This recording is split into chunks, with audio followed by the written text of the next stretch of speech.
대한민국 모든 스타트업을 위한 고품격 투자 상담 토크쇼. 쫄지 말고 투자!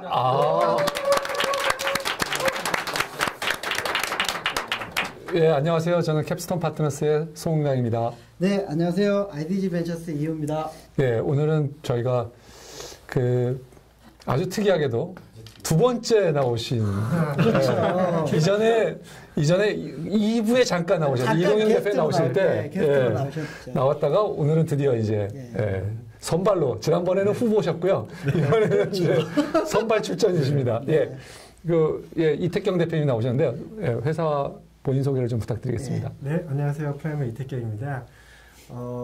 저는 이제 개인적으로 예전에 이제 다음에 있었다가 지금 나와서 이제 프라이머에 다시 일을 하고 있고요. 프라이머 자체를 간단히 설명드리자면 흔히 말하는 요즘 하는 용어로 따지자면은 스타트업 엑셀러레이터라고 보시면 될 거예요. 저희가 이제 엔젤 투자하고 이제 멘토링을 하고 한마디로 표현하면 그렇게 이야기할 수 있겠습니다. 네. 자, 이거 어려운 얘기가 나왔습니다. 엑셀러레이터. 네, 이미 엑셀러레이터 전에 많은 분들이 저희 출연해 주셨는데요. 2번 정도 소개는 최한진 대표님이 한번 나오셨고, 그 다음에 강희승 대표님이 나오셨고, 또 나오셨네요. 네, 그 다음에 레인디의 김현진 대표님도 나오셨었고요. 예, 저희 네 번째인데 프라이머가 저희 나라에서는 가장 첫 번째라고 볼 수 있죠. 역사와 전통과 그리고 엑셀러레이팅 팀에서도 상당한 그런 역사와 전통을 많이 투자자를 조금 소개를 해주시죠. 어떤 분들이 지금 같이 하고 계신지 굉장히 프라이머 같이 하고 계신 분들 많이 계시잖아요. 저희 이제 파운드가 5분입니다. 총 5분이라서 이제 제가 있고 그리고 이제 권도균 대표님, 권도균 대표님, 이니시스 창업하셨죠. 그리고 이제 저랑 같이 다음을 창업하신 이재용님 대표님 그리고 또 이제 장병규 대표님, 유명하시죠? 보넨젤스, 천눈, 네오위즈 많습니다. 그리고 이제 마지막으로 이제 송영길 대표님, 송영길 대표님 이머신 하셨고, 사실 국내에서는 조금 상대적으로 덜 알려져 계신데 원래 이제 이머신즈 나스닥 상장하셨고, 그리고 이제 엔컴퓨팅이라고 이제 스윙클라이언트 쪽 이제 파운드시고, 이제 대주주시고, 그리고 또 이제 지금은 부가 벤처스라고 실리콘밸리에서 슈퍼 엔젤 역할을 하고 있습니다. 이름이 제가 특이해가지고요. 이게 부가가 부가 하는 그 부가 벤처 BOOG. 아주 다들 정말 이 5분이 어디 빠질 데가 없으신 분들이세요. 정말 그래서 이 포진에 있는 분들만 하더라도 그 프라이머가 가장 유력한 그런 좀 엑셀러레이터 역할을 하고 있고요. 또 기업들 지금 엑셀러레이션 하고 있는 기업들을 좀 소개해 주시죠. 어떤 기업들, 대표적인 기업들. 저희가 이제 저희가 총 현재 지금 16개 팀 지금 저희가 이제 하고 있고요. 잘 아시는 팀으로는 이제 온오프 믹스라고 대부분 양종철 사장님 계신 이벤트 관련을 하고 있고요. 그리고 이제 에드투페이퍼. 지난번에 나오셨고. 지난번에 나왔던, 그리고 이제 또 예전에 나왔던 번개장터. 저희가 프라이머 어디 갔어요? 또 많이 출연도 했는데요. 그리고 스타일쉐어도 있고. 애들아 때도 저희 나왔던 애들아 때도 있고. 그리고 또 최근에 저희가 이제 저희 16번째 팀이 된 이제 에브리클래스도 시작했습니다. 저희가 있잖아요. 국내 VOD물을 해외 온디맨드 코리아. 온디맨드 코리아. 거기는 저희 출연은 안 했었죠. 굉장히 유력한 기업이죠. 해외 팀이죠. 근데 저는 궁금한 게요. 이렇게 처음에 스타트업계에서는 거의 스타급이잖아요. 스타까지는 스타급이라고 해도 전혀 말이 아깝지 않은 5분들이 어떤 계기로 누가 이니시에이트 해가지고 이렇게 모이게 된 건지 아니면 딱 타이밍이 잘 맞아떨어진 건지 어떻게 시작하게 된 계기. 제가 지난번에 잠깐 이제 옛날 이야기를 한번 했었는데 이제 옛날 이야기보다 조금 더 가까운 이야기를 하자면 이제 권도균 대표님께서 이제 처음에 이제 이니시에이팅을 하셨고 그리고 이제 저희가 이제 설립은 2010년 1월입니다. 공식적으로 법인 설립은. 그런데 2009년 초가쯤인가 그때 권도균 대표님이 미국에 들어오셨어요. 귀국하셔서 그때 저희가 이제 Y 컴비네이트도 좀 많이 이제 보면서 벤치마킹도 하고 여러 가지 생각들을 하다가 이제 저희 이제 프라이머 방향성과 이제 파트너들 계속 이제 다니시면서 이제 권 대표님하고 이렇게 다 만나시면서 이제 결정이 된 겁니다. 어떤 분들은 이제 또 바쁘셔서 좀 지금은 좀 하기 힘드시다 하신 분도 계시고 또 이제 그러다가 이제 시즌 2에 또 참여하시는 분도 계시고 그렇습니다. 예, 지금 사실 프라이머 그 5분이 계시지만 특히 이태경 대표님하고 권도균 대표님이 주로 멘토링을 다 담당하고 계신 걸로 알고 있습니다. 지금 뭐 두 분이 주로 하고 계시고 나머지 분들은 약간은 좀 사이드에서 도와주고 계신 거죠? 어떻게 보면 이제 다른 3분이 지금 이제 다른 본업으로 하시는 일들이 많으셔서 그래서 아무래도 저랑 이제 권 대표님이 좀 풀타임으로 움직이시고 다른 분들은 조금 더 이제 파트타임 위주로 좀 도와주고 계십니다. 예, 그래서 저는 늘 볼 때마다 이태경 대표님하고 권 대표님이 정말 막 성심성의껏 한다는 느낌이 굉장히 많이 받습니다. 그래서 저희가 그렇게 뭐 항상 보면 그 눈에 띄는 것 같아요. 그 기업들이 다 눈에 띄고. 그런데 궁금한 건 그런 기업들을 어떻게 선발하시나요? 선발 기준은? 선발 기준은 뭐 누구나 다들 투자자들이 이야기하겠지만 일단 사람이나 팀을 많이 보고요. 그 다음에 이제 아이템에 대해서 저희가 이야기를 나누다 보면은 물론 이제 아이템보다는 사람이 더 중요하지만 아이템에 대해서 이야기를 하다 보면은 이 친구들이 될 것 같다 안 될 것 같다는 걸 어느 정도 저희가 이제 감을 느낍니다. 물론 뭐 저희 감이 항상 맞는 건 아닐 수 있겠지만 끝나고 저희도 좀 얘기 좀 해주세요. 그래서 저희가 이제 결국은 이제 사람들 그리고 이제 팀 사람을 보고 첫째는 두 번째는 이제 아이템에 대한 이야기를 통해서 설사 그 아이템이 틀리더라도 이제 이 친구들이 그 아이템에 대한 어떤 생각이나 여러 가지 이야기를 해보다 보면 이 친구들이 고민을 많이 했구나. 아니면 아직은 좀 많이 부족하구나 이런 것들 어느 정도 느낄 수 있는 것 같아요. 제가 2주 전에 권도균 대표님을 뵙고 사전 지식을 조금 얻고 왔는데요. 그러니까 뭐 제가 느끼기에는 뭐 다른 엑셀러레이터랑 가장 큰 차이점이 비즈니스 모델에 깊숙이 좀 관여해서 얘기를 많이 하는 것 같아요. 네, 맞습니다. 그래서 서로 만들어가는 것 같아요. 그게 기간이 조금 더 걸리더라도 이게 좀 참고 기다리면서 꾸준한 게 좀 가장 큰 차별점이 아닌가라는 생각이 들거든요. 네, 맞습니다. 저희가 이제 저희는 뭐 어차피 이제 얼리 스테이지에 투자를 하다 보니까 큰 돈은 그렇게 많이 투자를 하지 않거든요. 그래서 저희가 이제 어떤 스타트업한테 줄 수 있는 메리트라는 게 뭐 돈보다는 물론 돈도 있지만 어떤 멘토링이 가장 크다고 보고 그 멘토링이 어떻게 보면 초기에 저희 이제 얼리 스테이지다 보니까 초기에 스타트업들이 비즈니스 모델을 만들고 그것을 이제 완성도 높여가는 그 단계에 있어서 좀 많이 저희가 집중을 많이 해서 좀 여러 가지 가설들도 많이 고민을 해보고 또 실제로 이제 저희가 이제 측정들도 해보고 테스트도 해보고 그런 쪽에 많이 초점을 맞추고 있어요. 왜냐하면 처음에 저희가 생각하기에는 기본 가설 자체에 뭔가 심각한 오류가 있다면은 그게 아무리 뭐 완성도가 나머지를 높여도 결국은 이게 좀 성공하기는 힘들지 않나 그런 생각을 갖고 있기 때문에 초기에 많은 이야기를 합니다. 그러면은 나중에 잘 되면 좀 초기가 탄탄하게 되는 것 같아요. 그 선정 과정은 그러면 언제 뽑으세요? 어떻게 뽑으시고 매번 한 번씩 컨테스트를 하시는 거죠? 저희가 기간이 있어서 따로 기간이 있지는 않고 저희는 수시 접수입니다. 수시 접수라서 저희가 이제 뭐 수시 접수를 모르는 분들이 오히려 많은 것 같아요. 그러니까 저희가 이제 물론 이제 엔턴십 같은 경우는 저희가 이제 수시 접수가 아니라 일정 기간을 두고 시작하고 또 그리고 저희가 잠깐만요. 뭐 많은 분들이 프라이머의 엔턴십과 두 가지 지금 엑셀러레이션 프로그램을 헷갈릴 수 있으니까 조금 구별을 해주시죠. 엔턴십부터 먼저 한번. 안 그래도 많은 분이 헷갈리시는데. 저희가 이제 엔턴십은 조금 더 교육용으로 저희가 만든 프로그램입니다. 그래서 저희가 코스웨어가 있고 일종의 워크샵을 통해서 저희가 진행을 하게 되고요. 거기는 저희가 꼭 투자를 염두에 둔 게 아니기 때문에 저희가 주력으로 하고 있는 그런 IT나 꼭 소프트웨어가 아니더라도 하드웨어든 아니면 기존의 오프라인 서비스든 모든 분야에 걸쳐서 저희가 다 받고 있습니다. 사회적 기업도 마찬가지고요. 그렇게 해서 어떻게 보면 일종의 교육적인 목적이 좀 강한 거고요. 잠시만요. 그런데 기간은 얼마나 되나요? 엔턴십 프로그램 기간은? 엔턴십 프로그램 기간은 지금 이제 보통 3회 같은 경우는 저희가 1부, 2부로 나눠서 진행을 하고 있는데요. 보통 약 1부를 약 3개월 동안 저희가 주로 강의랑 그리고 이제 매주 워크샵 한 번 정도. 매주는 아니고요. 한 2, 3주에 한 2, 3주에 한 번씩. 그래서 보통 이제 한 3개월에 예를 들면 한 6회 정도 이제 필요하면 중간에 한 번은 이제 1박 2일 워크샵 이런 식으로 가서 이제 강의나 워크샵 위주로 저희가 이제 한 진행을 하고 있고요. 무료입니다. 경우에 따라 참가비 좀 받습니다. 왜냐하면 제가 참가비를 안 내면은 좀 이렇게 왠지 나이브해져서 제가 좀 이렇게 나태해지는 면이 있어서 저희가 이제 보통 참가비 몇만 원 정도 좀 형식적으로 받기도 하지만 뭐 기본적으로 저희가 이제 뭐 좀 이제 무료 성격이 좀 강하고요. 그리고 이제 2부 같은 경우는 저희가 그 중에서 좀 선발된 팀들 위주로 저희가 좀 더 집중적인 멘토링을 해서 데모데이 준비를 이제 하게 되고, 제가 이제 프라이머 데모데이 같은 경우는 제 식으로 표현하자면 일종의 졸업 작품전하고 좀 비슷한 것 같아요.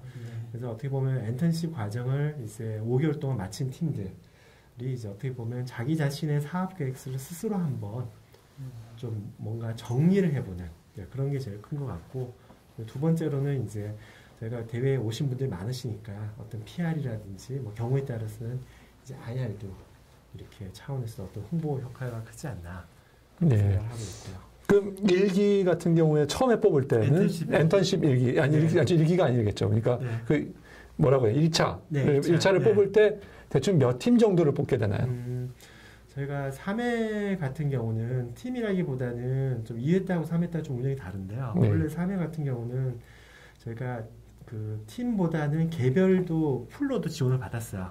저희가 조금 이제 팀 빌딩을 해보자는 차원에서 개별적으로 예를 들면 기획자 혼자 오거나 아이템이 없는 기획자도 있고, 예를 들어서 뭐 아이템이 자기가 따로 없는 개발자도 있고 뭐 디자이너도 있고 이렇게 해서 받았는데, 저희가 요번에 한 정확하게 지금 잘 기억 안 나는데 한 250명, 한 300명 사이 저희가 지원을 했던 것 같고요. 올해 저희가 그 중에 1차로 제가 뽑았던 인원수를 100명으로 맞췄습니다. 굉장히 많았어요. 그러니까 100명이 그러면 3개월을 같이 간 건가요? 팀이 세팅되기 전에 100명인 거죠. 팀이 세팅되기 전에 팀도 있고 팀이 아닌 사람도 있고 포함해서 100명이 있고요. 뭐 그렇게 따지면 이제 비즈니스 모델은 사실 이제 수십 개가 되는 거죠. 수십 개가 되는데 저희가 인위적으로 좀 상위 20개를 뽑아서 이제 그쪽 팀으로 다 이렇게 좀 합치도록, 마치 스타트 위크엔드 하듯이. 그러면 팀 너무 많으면 저희가 좀 이렇게 혼선도 많고 다들 자기 아이템은 좋다고 생각하면서 다른 팀에 또 합류를 안 하고 하기 때문에 저희가 원래는 그렇게 진행을 했습니다. 그리고 그 중에 몇 개 팀이 서바이브해서 2차를 가게 된 건가요? 지난 3 저희가 이제 그 중에서 이제 14개 팀을 저희가 데모데이 후보팀으로 뽑았고요. 그 중에서 최종적으로는 9개 팀이 제가 선발해서 데모데이 팀이 나갔습니다. 거기서 투자까지 이루어진 팀이 있는 거죠? 원래는 아직은 없나요? 투자까지 갔다기보다는 그 중에 한 팀이 저희 기존의 팀하고 지금 합쳤습니다. 모비트 팀이랑. 한 팀이 있습니다. 그리고 그러면 그 엔턴십 졸업생을 다시 우리 프라이머의 엑셀러레이션 프로그램으로 들어간 파이프라인처럼 들어간 사례는 있나요? 원래는 아까 말씀드린 대로 아직 한 팀만 그렇게 있고요. 한 팀은 작년에 또 한 팀이 됐고요. 그리고 이제 재작년 1회 때는 저희가 3팀이 있고요. 번개장치도 이제 지난번에 나왔던 번개장치도 그런데 엔턴십에서 엑셀러레이션. 그러니까 결국 이 엑셀러레이션 프로그램에 들어가는 게 엔턴십을 거쳐도 250명이 처음에 왔다가 100명으로 추려지고 100명이 다시 9개의 팀 정도로 남겨지고 그 중에서 다시 1개 정도가 그 엑셀러레이션 프로그램으로 들어가게 되는. 자, 그러면 엑셀러레이션 프로그램에 대해서 조금 더 소개해 주시죠. 저희가 이제 엑셀레이터 프로그램은 아까도 말씀드렸듯이 수시 모집입니다. 그래서 뭐 저희가 이제 온라인으로도 지원 접수를 받고 있고요. 홈페이지 저희 프라이머.kr 들어오시면은 이제 프라이머.kr 들어오시면 잠깐만요. 그 밑에다가 다시 프라이머.kr 그래서 들어오시면 저희가 뭐 FAQ나 이제 엔턴십이나 그 프라이머 클럽, 그러니까 인큐베이션 프로그램의 차이점에 대해서 다 나와 있고요. 그래서 보시면 아실 텐데 저희가 온라인으로 저희가 지원을 받고 있고, 그리고 또 하나는 이제 저희가 뭐 추천을 받기도 하고요. 또 하나는 이제 마지막으로는 저희가 이제 외부에 나가서 뭐 강의를 하거나 아니면 저희가 심사를 하다가 또 발굴이 되기도 하고요. 그래서 3가지 채널로 다양하게, 엔턴십도 물론 포함되게 4가지네요. 일단은 괜찮은 업체인 것 같아요. 그러면 이 업체를 투자를 하겠다, 엑셀레이션 프로그램 넣어서 좀 관여를 하겠다라고 의사결정할 때는 5분의 어떤 의사결정 방식은 어떻게 되나요? 현재 지금 이제 시즌1 여태까지 운영하는 데 있어서는 주로 이제 저랑 권 대표님 이제 두 분이 동시에 오케이를 해야 되고요. 그리고 나머지 파트너 분들의 특별한 반대가 없으시면 가는 걸로 지금 그렇게 하고 있습니다. 어떻게 보면 이제 저랑 권 대표님 동시에 결정을 하고 나머지 파트너분 일종의 비토권을 가지고 계신 거죠. 자, 아까 16개 팀이 이제 그러면 지금 현재 운영을 하고 계신데요. 그 졸업은 어떻게 시키실 거며 그 사람들하고 그 팀들하고의 관계는 어떤 식으로 하고 계신지 조금 그 프로세스를. 그러니까 엔턴십이라고 하는 건 아까 말씀하신 대로 일주일이나 2주에 한 번씩 그냥 교육을 하는 교육 프로그램을 돌리는 그런 건데 이 엑셀러레이션 프로그램에서는 어떤 식으로 하고 있는지 좀 말씀해 주시면 좋을 것 같습니다. 저희가 이제 뭐 엔턴십 프로그램 조금 더 붙이자면 엔턴십 프로그램 같은 경우는 저희가 이제 약간의 멘토링이 들어갑니다. 워크샵으로 어느 정도 일부 진행을 하고 2부에서는 이제 멘토링 위주로 조금 더 가긴 하는데 아무래도 이제 어떤 시간과 팀의 숫자라든지 이런 제약이 있어서 저희가 많이는 그렇게 깊게는 못 들어가고요. 이제 저희 이제 엑셀러레이터 프로그램 이제 프라이머 클럽 같은 경우는 저희가 보통 처음에 이제 저희가 결정을 하게 되면은 의사 결정을 하고 이제 들어가게 되면은 저희가 기본적으로 2주에 한 번씩은 무조건 만나고요. 처음엔 특히 이제 일주일에 한 번씩 만날 때도 있고요. 상황에 따라서 뭐 그걸 꼭 저희가 정해놓지는 않습니다. 하지만 보통 이제 처음에는 한 2주에 한 번은 기본이고 많이 만나면 일주일에 한 번씩 그렇게 해서 보통 한 3개월간은 저희가 좀 집중적으로 만납니다. 그래서 아까도 말씀하셨듯이 저희가 이제 비즈니스 모델을 처음에 이제 다듬는 과정에 있어서 좀 많이 저희가 관여를 하고요. 그리고 이제 그 과정이 끝나면은 저희가 보통 뭐 이제 한 달에 한두 번씩 계속 이제 멘토링을 하고요. 그리고 이제 졸업은 저희가 보통 이제 저희가 이제 투자를 하고 그리고 엑셀러레이터 프로그램 어느 정도 한 다음에 예를 들어서 뭐 다른 쪽에서 시리즈 A 투자가 들어온다든지 뭐 어느 정도의 성과를 내면 저희가 졸업을 시킬 수가 있는데 뭐 그것도 딱 저희가 정해진 기간이 딱 있지는 않지만 보통 1차적으로 저희가 기본적으로 6개월은 보고 있고요. 경우에 따라서는 뭐 1년까지 갈 수도 있는 거고요. 졸업을 한 회사라고 여겨지는 회사가 어디 있나요? 번개장터가 아닐까요? 번개장터 사실 어느 정도 이제 졸업을 했죠. 이제 실제 투자 받았고 또 이제 그다음 이제 투자자께서 또 계속 이제 또 봐주시고 계시고 하니까. 그 제가 저기 그 프라이머 초창기부터 이렇게 투자한 회사들을 좀 보다 보면 첫 번째 드는 느낌은 좀 많이 앞서가서 좀 투자를 하고 멘토링을 하시는 듯한 느낌이 들어요. 그러니까 저희가 아무래도 얼리 스테이지를 한다고 하더라도 엑셀러레이터보다는 좀 느리잖아요. 그러니까 이게 뜰 것 같다라는 걸 좀 더 앞서가서 저게 돈 되겠나? 왜 저걸 하시지? 하는 생각이 들 때 벌써 그런 회사들은 많이 좀 그 투자를 해서 하시더라고요. 그래서 그 부분이 좀 놀라웠죠. 그러니까 어떻게 보면 이제 저희 이제 어떻게 보면 이제 두 가지가 있을 것 같은데 하나는 저희가 이제 얼리 스테이지라고 말씀드렸는데 저희 같은 경우는 진짜 아이디어 하나만 들고 와도 저희가 이제 팀을 보고 투자를 합니다. 투자를 하고 엑셀러레이터 프로그램 넣어요. 뭐 꼭 뭔가 성과가 없더라도 어느 정도 고민하고 이런 흔적들이 보이고 자질이 보이면은 이제 가기 때문에 이제 그런 면에서 보면 아무래도 이제 다른 좀 이제 뭐 엔젤이나 아마 엑셀러레이터보다 제가 훨씬 더 좀 얼리 스테이지에서 이제 하는 게 한 가지 요인이 될 것 같고요. 그리고 또 두 번째는 저도 뭐 권 대표님과 좀 많이 고민을 했었는데 저희가 좀 특정 분야를 좀 집중적으로 해볼 것이냐 아니면은 그냥 그런 제약을 두지 말고 할 것이냐. 물론 여기서 말하는 제약이 뭐 저희가 아까 말씀드린 대로 엔턴십에서 하는 뭐 사회적 기업과 뭐 하드웨어 그리고 오프라인 뭐 서비스 업과 쪽까지 다 한다는 뜻은 아니고요. 저희 일단 프라이머 클럽은 기본적으로 IT 쪽 소프트웨어만 국한한 데 있거든요. 뭐 서비스나 게임이나 이제 모바일이나 그거는 이제 저희가 제약이 있지만 그걸 제외해서 여기서 우리가 뭐 소셜을 할 것이냐 아니면 뭐 위치 기반 서비스를 할 것이냐 커머스를 할 것이냐 이런 영역 제한은 안 돼요. 그리고 또 저희가 볼 때는 뭐 어떤 좀 약간 그 흔히 말하는 요즘 유행하는 분야 서비스라든지 꼭 뜨는 분야 서비스라고 해서 꼭 그게 잘 된다는 보장은 없기 때문에 단지 이제 그 아이템이 얼마만큼 워킹할 거고 그 팀이 얼마만큼 스마트하고 자질이 있느냐 거기에 더 초점을 두다 보니까 좀 그런 어떤 선입관 없이 투자해서 좀 그런 결과가 나오지 않았을까. 그래서 첫 번째로 연결이 되는데요. 두 번째로 들은 생각은 그러니까 좀 돈 되는 비즈니스가 아닌 것 같은데 좀 투자한다는 느낌을 받았어요. 그래서 워낙 돈을 많이 버신 분들 좀 그런데 그러니까 뭐 돈 버는데 급급하지 않은 그런 비즈니스에도 하시는 게 아닌가. 장기적인 안목에서 보면 물론 그런 거에서 대박이 나올 수 있는데 언뜻 보기에는 저 돈 별로 안 될 것 같은데 라는 그런 느낌 받았거든요. 아마 이제 저런 영역인 것 같아요. 그거는 또 어떻게 말씀드릴 수 있냐면은 저희가 흔히 말하는 뭐라고 할까요? 그 자영업 모델. 그러니까 뭔가 하면 자영업 모델이라는 게 개인이 어떻게 보면 자영업자라서 성공할 수 있고 먹고 살 만큼의 돈은 벌 수 있는데 네. 그 시장이 어떤 VC나 그런 어떤 투자자들이 매력을 느끼고 들어가기에는 왠지 시장이 작은 거죠. 왜냐하면 VC가 기본적으로 수십억 밸류에이션을 갖고 들어간다는 거는 거기서 또 뭐 적게는 몇 배부터 많게는 10배까지 남겨야 되니까 그 정도 회사 밸류에이션이 안 나오면 사실 투자하기 힘들잖아요. 그렇죠. 그렇기 때문에 이제 그런 영역들도 저희가 뭐 좀 해보자. 그런 차원에서 하는 것도 있습니다. 자, 그 프라이머 엑셀러레이션 프로그램을 들어가게 되면 대충 지분을 몇 % 정도 취득하시고 그리고 어느 정도의 돈을 회사에 넣게 되나요?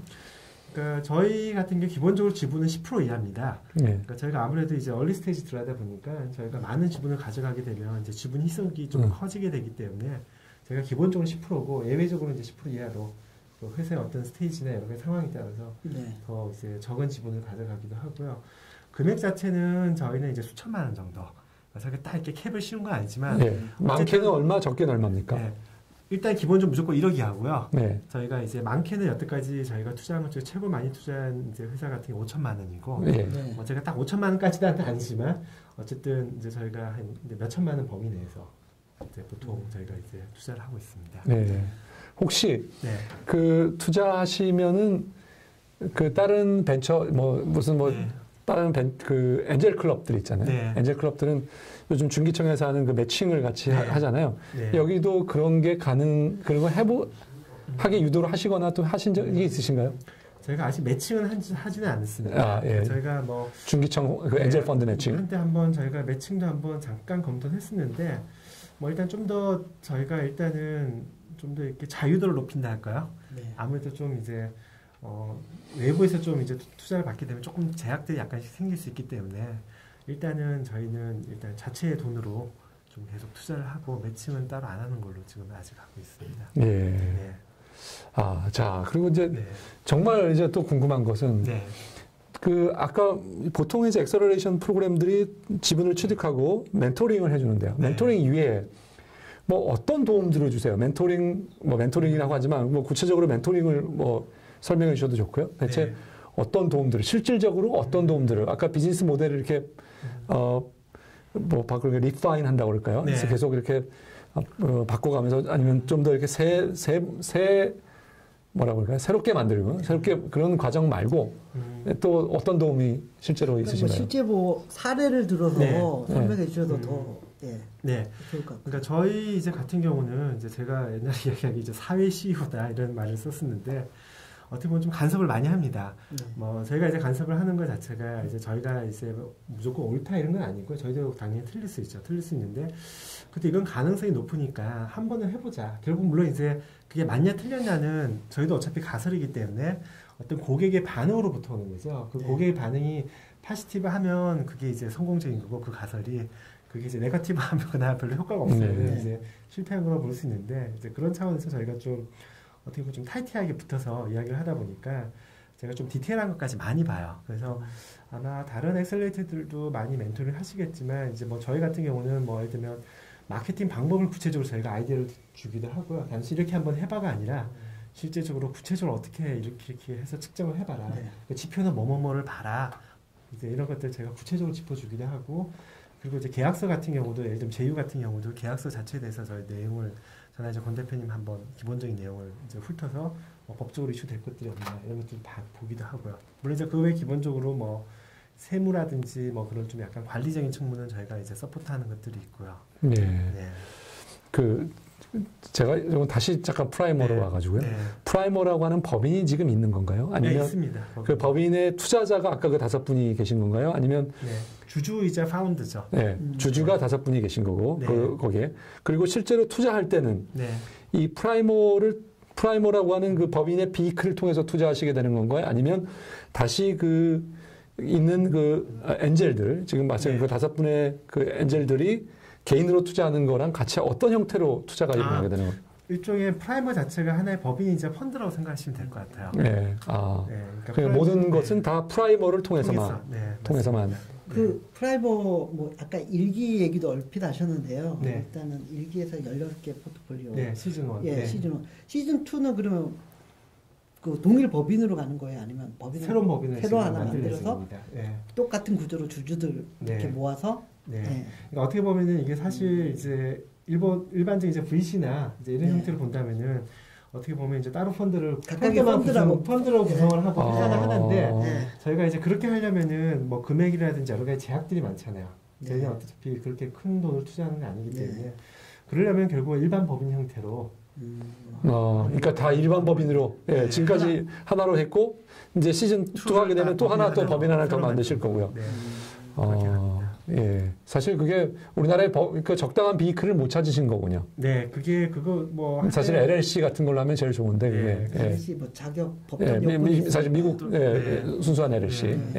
그런 것도 있고 또 이제 저희가 이제 엔젤 투자 조합 같은 것도 한번 봤었는데 이제 그쪽도 제약이 미리 투자할 회사들을 정해놓지 않으면은 안 된다 그러더라고요. 그래서 이제 저희도 이제 결국은 그냥 일반 평범한 법인으로. 그러니까 뭐 저도 그 저희가 저기 해외 펀드를 운영을 하고 있다 보니까 국내 LLC로 하게 되면 사실은 뭐 신규 투자했을 때 세제 혜택 같은 게 있잖아요. 해외 펀드는 세제 혜택이 없거든요. 근데 저는 별 차이를 못 느끼겠어요.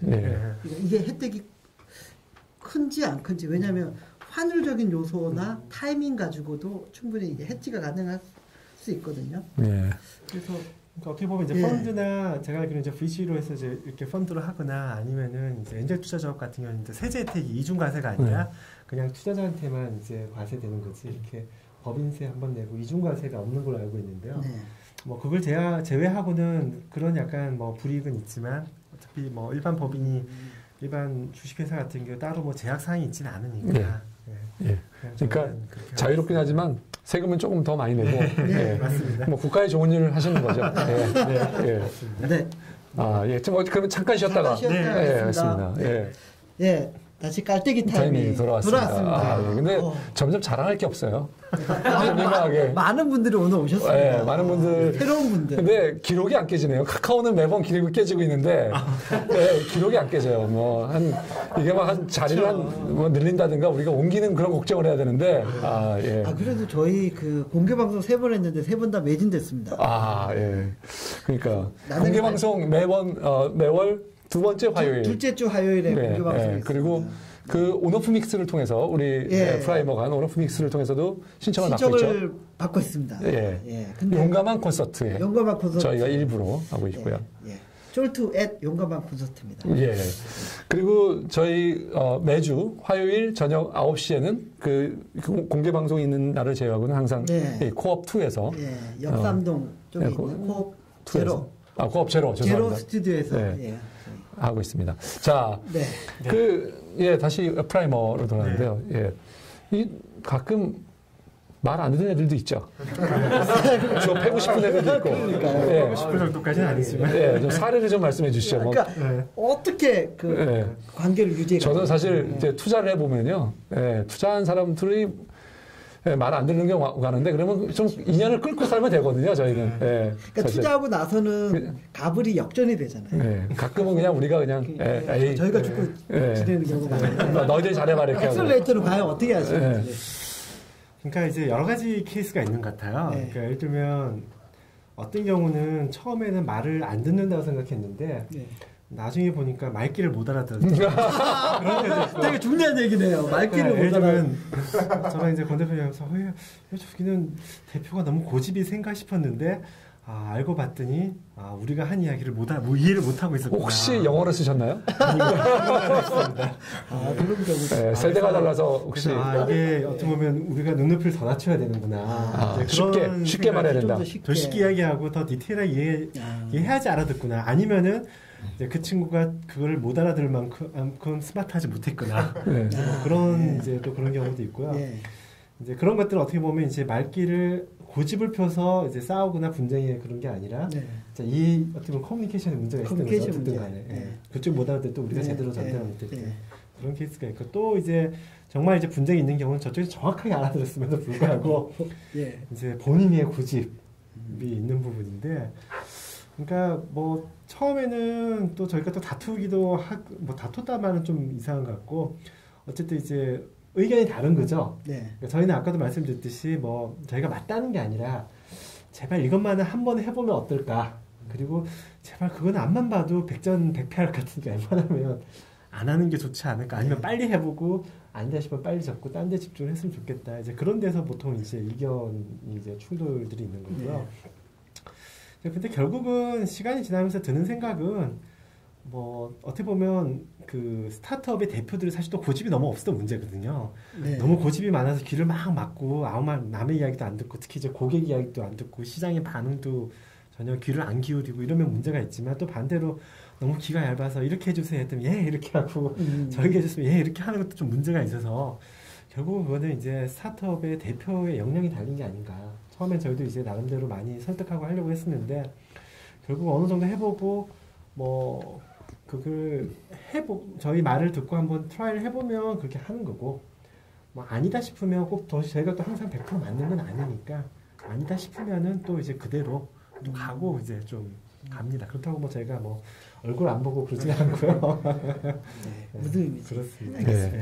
자, 그리고 또 하나는 국내 엑셀러레이션 프로그램들이 지금 프라이머가 나온 이후에 굉장히 많이 생겼습니다. 이미 조금 벌써 힘들어하는 엑셀러레이터들도 나와 있고요. 이미 그리고 우리 쫄투에도 여러 회사들이 지금 여러 회사라고 해야 될지 여러 엑셀러레이터가 지금 나왔던데요. 이런 회사들에게 거의 선배에게 좀 뭐 조언을 해주신다면 엑셀러레이터는 이렇게 해야 된다라든가.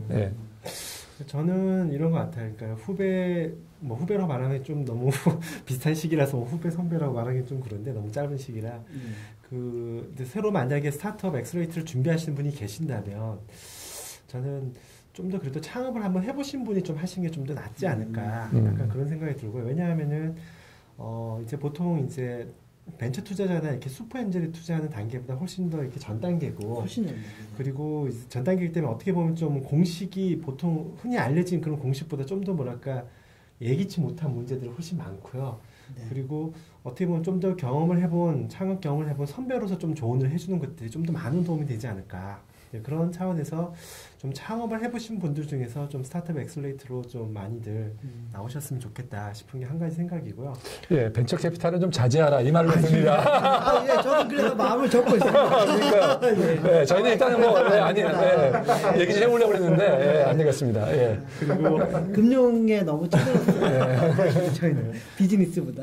그리고 이제 두 번째는 어떻게 보면 좀 더 진정성을 가지고 하셔야 되지 않을까. 물론 이제 뭐 다들 어쨌든 스타트업 엑셀레이터도 어떤 면에서 보면 투자자고 그러다 보니까 당연히 수익을 내셔야 되고 이제 뭐 이런 것들은 당연한 건데 어떻게 보면 좀 더 이제 어떻게 보면 멘토 역할이 특히 이제 초기 어떻게 보면 이제 저희 뭐라고 할까요? 학생으로 따지면 유치원생이나 초등학생을 이제 가르치는 거기 때문에 그걸 단순히 좀 돈벌이보다는 좀 더 진정성을 가지고 좀 후배를 아끼는 마음으로 좀 하실 필요가 있지 않을까. 그러니까 최근에 보면은 어떻게 보면 이제 스타트업이라면 창업 관련돼서 국내에서 여러 가지 언론도 그렇고 정부도 그렇고 좀 이제 많이 이제 붐이잖아요. 붐이다 보니까 어떻게 보면 이제 생태계가 서서히 어떤 면에서는 이제 파지티브한 면으로는 이제 생태계가 서서히 이제 만들어져 가고 있는데 또 반면에 어떻게 보면 그걸 좀 어떻게 보면 악용해서 돈 벌 수 있는 여지들도 이제 많이 생긴 것 같아요. 그렇죠. 어떻게 보면 나쁜 마음을 품으면.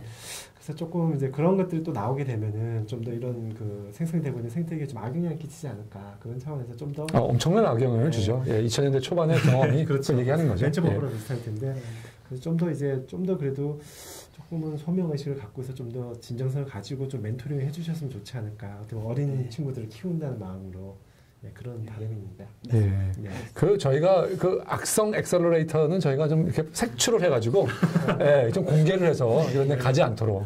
그리고 제가 보니까요, 그런 분들에게 배우는 분들이 더 나중에 가면 더 나쁜 일들을, 나쁜 거라고 생각하지 않고 하실 수가 있기 때문에, 굉장히 누구를 만나느냐 굉장히 중요한데, 일단 프라이머는 검증되고, 정말 배울 만한 것들이 충만한 그런 분들이죠. 자, 여기서 제 질문을 좀 받도록 하겠습니다. 오늘도 많은 분들이 오셨는데, 안 팀장님, 캡스톤 가져가신다고 하셨는데, 지분의 형태가 우선주인지 보통주인지 아니면 또 다른 형태가 있는 건지 궁금하고 봤고요. 그리고 이제 나중에 졸업한다고 하셨는데 졸업을 할 때 이제 뭐 예를 들어 시리즈 A를 들어올 때 기존에 가지고 있는 프라이머 뭐 지분을 파신다든지 이런 형태로 졸업을 시키시는 건지 아니면 지분을 끝까지 가져가시는 건지. 자, 질문을 정리를 하면 투자할 때 지분을 어떤 구조로 하시는 건지, 예, 보통주인지, 우선주인지, 예. 뭐 예를 들면 10인지 뭐 하여튼 이런 걸 하는 건지, 그 다음에 시리즈 A 투자가 들어올 때 일부를 파시는지 아니면 계속 가지고 언제 파실 계획을 갖고 계신 건지 뭐 그런 얘기를 해주시면 좋을 것 같습니다. 네, 첫 번째 질문에 먼저 답변 드리면 저희 보통주입니다. 보통주. 저희서 이제 저희는 어떻게 보면 좀 린하게 가자. 저희 자체도 린하게 가자주의라서 계약서도 상당히 짧아요. 4-5페이지밖에 안 되고 그냥 아주 기본적인 사항들. 이제 어떻게 보면 이제 사실 이제 저희는 아주 초기 단계이기 때문에 사실 뭐 어떤 진술 보증을 한다는 자체 별로 의미가 없거든요. 뭐 별로 이제 가진 것도 없는 스타트업이고 아직까지 구현된 것도 많지 않은 팀이라 그래서 저희는 아주 린하게 해서 한 4-5페이지 간단한 계약서에 제가 보통주로 가져가고요. 대신 이제 조건은 뭔가 하면은 어떻게 보면 대신 이제 엑시트할 만약에 그 전에 이제 시리즈 A 투자 이런 거 없이 바로 그 전에 엑시트를 한다. 그랬을 때 저희 돈이 투자한 금액만큼은 최소한 좀 더 저희가 엑시트할 수 있도록 그 정도 최소한의 조항만 넣고 나머지는 뭐 저희가 거의 다른 조항이 없습니다. 그러면 거의 뭐 보통주니까 네. IPO나 그 엑시트까지 끝까지 같이 가는 구조네요. 도중에 파는 거는 도중에 파는 거는 뭐 저희가 아직 크게 고려는 안 하고 있는데. 네. 뭐 경우에 따라서 또 다를 수 있겠죠. 뭐 구주 인수를 한다든지 아직까지 그런 사례가 그런 사례는 없습니다. 구주 그 지분을 파신 사례가 있으신가요? 아직 없습니다. 한 건도. 네, 없습니다. 그러니까 지난 3년간 아직 한 건도 아직 없습니다. 제대로 파신 적은 없으신 거고. 그러니까 수익이 난 적은 없는 거죠. 네. 그래서 이제 저희가 그 졸업을 시킨다는 의미는 저희가 어떻게 보면 이제 뭐 전혀 얼굴도 안 본다 그런 것도 아니고 뭐 엑시트 한다는 뜻도 아니고요. 단지 어떻게 보면 이제 저희도 팀이 많으니까 새로운 신규 팀이 더 신경을 써야 되고 어느 정도 좀 머추한 팀들은 저희가 조금 이제 라이트하게 가는 거고 그런 거죠. 이사진으로는 한 명이 뭐 이렇게 선임되고 그런 것도 저희는 라이트하게 해서 그런 것도 다 그런 것도 예. 굉장히 좋아 보이는데요. 네. 벤처 캐피탈에 비해서 상당히 벤처 캐피탈은 이사로 다. 예, 이사고 뭐 빡빡한 계약서를 저희가 요구하게 되는데. 진술 보증이 많죠. 저희도 좀 이렇게 생각해요. 자, 또 다른 질문. 졸업의 의미도. 네. 졸업요? 예, 그냥. 졸업의 의미. 졸업 의미요. 졸업의 의미는 아까도 말씀드렸듯이 어느 정도 이 팀이 어느 정도 이제는 스스로 해나갈 수 있다 싶어서 저희가 뭐 얼굴 안 보는 게 아니라 좀 더 가볍게 저희가 멘토링을 하는 그런 단계. 대부분은 이제 그러면은 저희가 뭐 어떤 주기를 두고 만난다기보다 특별한 안건이 있을 때만 저희가 필요해서 찾아오면 저희가 만나서 멘토링을 하고 그렇게 되는 거죠. 예, 알겠습니다. 예, 네, 질문 더. 네. 예. 지금 프라이머가 창립된 지 이제 3년쯤 되는 걸로 알고 있는데 그동안 투자를 많이 하신 걸로 알고 있는데 혹시 그동안 BEP를 찍으셨는지? 예. 그러니까 투자한 거에 대한 그 회사로서의 투자 수익성. 뭐 BEP는 BEP가 판 적이 없으니까 매출이 생긴 적이 없기 때문에 BEP는 없는데 그래서 어떻게 운영을 하시나요? 그냥 그러니까 돈만 계속 쓰는 회사네요. 맞습니다. 돈만 쓰고 있습니다. 아직은. 그냥 돈만 쓰고 있답니다. 그거는 궁금해요. 이게 그래도 저기 부대 비용들이 있을 거 아니에요. 부대 비용 비중이 전체 투자 금액의 한 몇 프로 정도 돼요? 처음에 만든. 저희 부대 비용이 저희 이제 20% 이하입니다. 20% 이하. 80%가 투자되네요. 자본금. 사실 어떻게 보면은 뭐 20%라는 게 크다면 크고 적다면 적지만 저희가 워낙 적은 비용으로 투자를 하다 보니까 사실 아주 린하게 가서 저희가 이제 정직원 없이 저희가 어떻게 보면 이제 약간 파트타임 직원 일부만 약간 쓰고 최저 비용으로 저희가 운영을 하고 있는 상황입니다. 벤처 캐피탈의 그 메리먼트 피가 보통 외국계 같은 경우는 10년 기간도 따져보면 딱 20%거든요. 그러니까 거의 뭐 벤처 캐피탈 피 구조랑 거의 비슷한데요. 근데 이제 저희가 우연의 일치인지 모르겠지만. 근데 이제 그게 어떻게 보면 이제 저희는 뭐 이제 시즌 1 같은 경우 저희가 자본금이 5억이거든요. 그걸로 지금 이제 거의 한 3년 가까이 2년 한 반 이상 운영을 했으니까 그렇게 따지면은 이제 연평균 약 한 3천만 원 정도 비용으로 제가 엔턴십까지 다 커버를 하고 있으니까 어떻게 보면 아주 저렴하게 정말 참 훌륭해 보입니다. 정말 창업을 하셔가지고 그다음에 회사를 잘 운영하셔서 회사를 잘 엑시트하시고 그 돈을 가지고 이게 좋은 일에 쓰시는 모습이 너무나 진짜 보기 좋고 아름답습니다. 자, 그다음 또 질문. 질문. 이상규 기자님. 최근에 그 카카오톡의 게임 센터가 워낙 열풍을 일으키고 있잖아요. 또 그래서 모바일 게임 시장이 또 커지는 그런 또 효과를 또 가지고 있고 아무래도 청년 창업자들에 대한 그 애설러레이팅을 많이 하다 보니까 카카오톡 게임센터 뭐 생긴 지 이제 3개월 정도 됐지만은 시장에서 그 미치는 파급 효과가 상당할 것으로 예상이 되거든요. 그래서 느끼시기에 그런 뭐 변화라든지 아니면 뭐 움직임 좀 변화된 게 있는지 얘기를 해주시죠. 엑셀레이터에서 보는 네, 카카오 그리고 카카오 게임센터. 예. 사실 이제 프라이머 같은 게 아직까지 이제 저희가 엔텐시브는 게임이 있었는데 아직 저희가 이제 프라이머 클럽팀 중에 아직 게임이 없어서 조금은 좀 간접적인 것 같긴 해요. 하지만 이제 주변에서 보기에는 확실히 어떤 그 소위 말하는 게임이 대박 칠 수 있는 가능성이 카카오톡 덕택이 더 커진 게 아닌가. 실제로 저도 뭐 주변에서 듣기로는 초대박을 친 개인 사업자가 한 분이 게임이 있다 이런 이야기도 들어요. 법인으로 전환했습니다. 그런 가능성 확실히 커진 것 같습니다. 게임 쪽에 있어서 특히. 그런 느낌을 좀 뭐 또 강하게 받으시는 뭐 또 그런 창업하는 팀들에서 이제 게임을 안 하다가 게임을 하겠다 뭐 이런 사례가 있나요? 아직은 그렇게까지는 없고요. 대신 이제 게임 쪽은 확실히 좀 더 탄력을 받고 있는 것 같고요. 기존의 게임 업체들은. 알겠습니다. 그 게임이나 소재를 들고서 창업하겠다는 분이 좀 늘어났나요? 그래도 아직 저희가 뭐 외부 제가 만나는 어떤 채널의 한계인지 모르겠지만 아직 경진대회나 이런 데서 그렇게까지 눈에 확 띄게 늘어났다 비중이 그런 느낌이 아직까지 들지는 않아요. 게임은 약간 특수성이 있는 것 같아요. 뭐 이게 멘토링이 좀 덜 필요한 분야가 아닌가라는. 왜냐면 게임을 잘 만들면 되거든. 재미가 있으면 되는데 비즈니스 모델이 잘 만드는 거예요. 그 다음에 게임 하시는 분들이 주로 사회성이 부족하기 때문에 경진대회 나가는 거 보통 싫어하죠. 돈도 많이 별로 안 들고. 그래서 싫어한다고 보기에는 잘 안 나가려고 하죠, 보통은. 그래서 경진대회에서 좀 보기가 어렵습니다. 근데 사실은 게임 회사들 정말 많아요. 그렇죠. 정말 많습니다.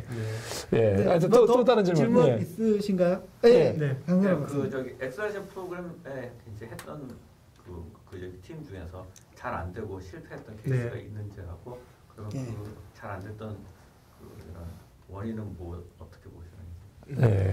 엑셀레이팅. 그래서 실패 사례가 있으신가요? 아직은 완전 실패까지는 한 팀밖에 없는 것 같고요. 한 팀이 완전 실패. 완전 실패라는 건 회사를 접었다는 얘기죠. 저희가 이제 그 열려스케 팀 중에 한 팀이 이제 펀치번치 팀이라고 저희 이제 해외 팀이에요. 거기 이제 유학생이 이제 주축이 된 팀인데 이제 거기는 문제가 뭔가 하면은 그 해외 체류 비자 연장이 실패했어요. 대표가. 그러니까 이게 B2C라면 모르겠는데 B2B 성격이라 실제로 거기서 이제 업체들을 쫓아다니면서 만나야 되는데 체류가 불가능한 상태에서 이게 관광 비자로 왔다 갔다 하면서 비즈니스를 할 만한 상황은 도저히 아니었고 또 여러 가지 대표이사 개인적인 사정도 여러 가지 있고 해서 그래서 저희가 접었던 게 이제 완벽하게 이제 실패로 끝난 유일한 한 팀이고요. 아직 나머지 팀들은 뭐 조금 기대에 못 미치는 성과가 나오고 있긴 하지만 아직 저희가 실패라고까지 보지는 않고 좀 더 두고 보고 있는 상황입니다. 되나요? 자, 그러면 저 하나만. 이제까지 총 투자하신 금액이 얼마인지 밝힐 수 있나요? 아까도 말씀드렸듯이 저도 정확하게 지금 숫자는 모르겠지만 아까 말씀드린 대로 저희가 그 5억 범위 내에서 16개 팀을 투자했다고 보시면 됩니다. 얼추 4억 정도. 4억 이상입니다. 4억 이상. 제가 20% 이하라서 20%까지고요. 얼추 4억 이상. 16개 팀. 4억 이상, 5억 미만. 이렇게 보시면 될 것 같습니다. 투자를 하셨네요. 그리고 아까 한 달에 1년에 3천만 원 정도 쓰신다고 그랬으니까 지금 2년 정도 됐으니까 초기에는 좀 적게 쓰였고 한 6천에서 7천 정도 쓰셨을 것 같거든요. 그래서 지금 회사에 돈이 거의 없으시다 그러면 4억 한 2천에서 3천 정도를 저희가 바로 계산은 되죠. 한 2개 정도 여러 개 되네요. 하나 정도 더 하신다고 아까. 마지막 한 팀 정도 남았습니다. 자, 그다음에 그러면 이제 뭐 더 질문 없지만 마지막 질문으로. 지금 프라이머의 대표로 계신 분들께서 워낙 사회적으로 이미 큰 성공을 하셨고 충분한 그런 뭐 보상도 받고 계신 상황이신 걸로 알고 있는데요. 그러니까 여기에 굉장히 많은 시간을 넣고 어떻게 보면 뭐 아주 솔직하게 본질적으로 프라이머를 만드신 이유라든지 아니면 추구하시는 목적 같은 게 있으면 좀 소개해 주시면 좋을 것 같습니다. 뭐 일단 프라이머를 만든 목표는 저희가 물론 뭐 돈을 벌어도 좋지만 사실 제가 우스갯소리 이야기하는 거지만 저희 저희 이제 그 5분의 파운드가 사실 이 노력을 재테크에 더 신경을 쓰면은 더 큰 돈을 벌지도 모릅니다. 네, 그러시겠죠. 그래서 사실 뭐 네. 돈을 버는 게 주 목적은 아니고요. 그렇다고 해서 뭐 이게 저희가 뭐 재단처럼 또 운영하는 건 아니지만 돈을 버는 것보다는 아무래도 좀 저희가 이제 선배 창업가로서 어떤 좀 후배 창업가들한테 좀 더 이제 도움을 줄 수 있는 부분이 없을까. 이제 그런 차원에서 저희가 시작을 한 거고 그 도움을 주는 게 어떤 뭐 돈도 있지만 사실 저희가 큰 돈을 그렇게 투자하는 건 아니지 않습니까? 그래서 이제 돈보다는 어떤 좀 저희의 노하우나 어떤 좀 지식을 좀 전수해 주는 게 더 의미가 있지 않을까. 결국 저희가 볼 때는 다들 실패한 사람들의 90%가 제가 볼 때는 다 돈 타령하지 말고 보면은 경영 문제거든요. 그 사람들은 뭐 10억이 있든 100억이 있든 1000억이 있든 망했을 사람은 더 크게 망했을 것 같거든요. 제가 볼 때는. 그렇죠. 그렇기 때문에 좀 돈보다 저희는 어떤 그런 경영에 좀 더 초점을 둬서 저희가 좀 도움을 줄 수 있는 부분이 있지 않을까. 사실 이제 그런 데서 이제 시작을 하게 됐습니다. 뭐 이게 단순히 그냥 뭐 빈말은 아니고요. 뭐 저 개인적으로 보더라도 사실 좀 그 안타까웠던 게 주위에서도 창업하다가 실패했던 친구들이 많은데 그때 들었던 생각은 뭔가 하면은 저 친구가 꼭 성공은 못했더라도 저렇게까지 실패를 안 할 수는 있었을 텐데 이런 생각이 들더라고요. 그래서 사실 저는 스타트업에 대한 어떤 프라이머리 미션 중에 하나가 성공을 시키는 것도 좋지만 결국은 설사 실패하더라도 그 사람이 신용불량자가 되고 진짜 재기 불가능하지 않게 안 만들어주는 거. 실패하더라도 좀 가벼운 상처로 끝낼 수 있는 거. 그것도 큰 하나의 미션이 아닌가 그렇게 생각하고 있습니다. 확 와닿습니다. 박수를 한번 네, 쳐야 될 것 같은. 네. 자, 하여튼 너무 감사드리고요. 자, 오늘 정리할 시간이 됐는데 우리 이 대표님. 아니, 저는 말씀하시죠. 제가 정리할 그런 건 아닌 것 같고요. 그냥 이태경 대표님으로부터 좀 후배 창업가들 그리고 예비 창업가들한테 좀 하고 싶은 얘기를 저는 마지막으로 한번 듣고 싶습니다. 그러면 그거 말씀하시기 전에 제가 오늘 들으면서 바람이 생겼습니다. 이 방송을 듣는 분들 또 그리고 지금 창업을 하시는 분들이 이태경 대표님과 같은 꿈을 꿨으면 좋겠다라는 생각이 들었네요. 그렇죠. 그래서 다 성공을 하시고 그 성공을 하신 이후에도 그리고 이런 꿈을 가지고 다시 그 가지신 이 부를 나누는 그런 일이 좀 벌어지면 아주 좋겠습니다. 오늘 마무리하시죠.